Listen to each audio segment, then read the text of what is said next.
నమస్తే, నేను చైతన్య. కామారెడ్డి జిల్లా లింగంపేట పోలీస్ స్టేషన్ కు చెందిన సబ్ ఇన్స్పెక్టర్ పోలీస్ కానిస్టేబుల్ లంచం తీసుకుంటుండగా రెడ్ హ్యాండెడ్ గా అవినీతి నిరోధక శాఖకు ఏసీబీకి పట్టుబడ్డారు.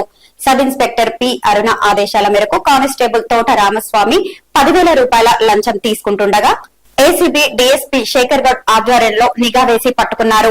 ఏసీబీ వివరాల ప్రకారం లింగంపేట పోలీస్ స్టేషన్ లో నమోదైన కేసుకు సంబంధించి ఒక కేసు విషయంలో ఎస్ఐ డబుల్ డిమాండ్ చేయగా బాధితుడు ఏసీబీని ఆశ్రయించినట్లు తెలిసింది. వారి సూచనల మేరకు డబ్బులు ఇస్తుండగా ఏసీబీ అధికారులు రెడ్ హ్యాండెడ్ గా పట్టుకున్నారు. కానిస్టేబుల్ రామస్వామి హ్యాండ్ బ్యాగ్ నుండి కరెన్సీ స్వాధీనం చేసుకుని రసాయన పరీక్షల్లో అతని ప్రత్యక్ష ప్రమేయాన్ని సూచిస్తూ సానుకూల ఫలితం వచ్చింది. ఇద్దరు అధికారులు అనుచిత ప్రయోజనం పొందేందుకు లంచం తీసుకున్నారు.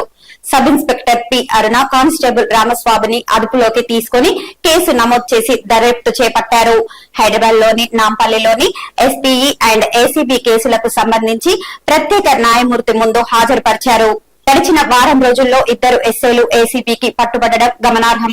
4 రోజుల క్రితమే నిజామాబాద్ జిల్లా వర్ని ఎస్ఐ ఏసీబీకి చిక్కగా వారం తిరగక ముందే మరో ఎస్ఐ ఏసీబీకి పట్టుబడడం జిల్లాలో చర్చనీయాంశమైంది. మరోవైపు జిల్లాలో ఏసీబీ వరుస దాడులతో అవినీతి అధికారుల గుండెల్లో రైళ్లు పరిగెడుతున్నాయి.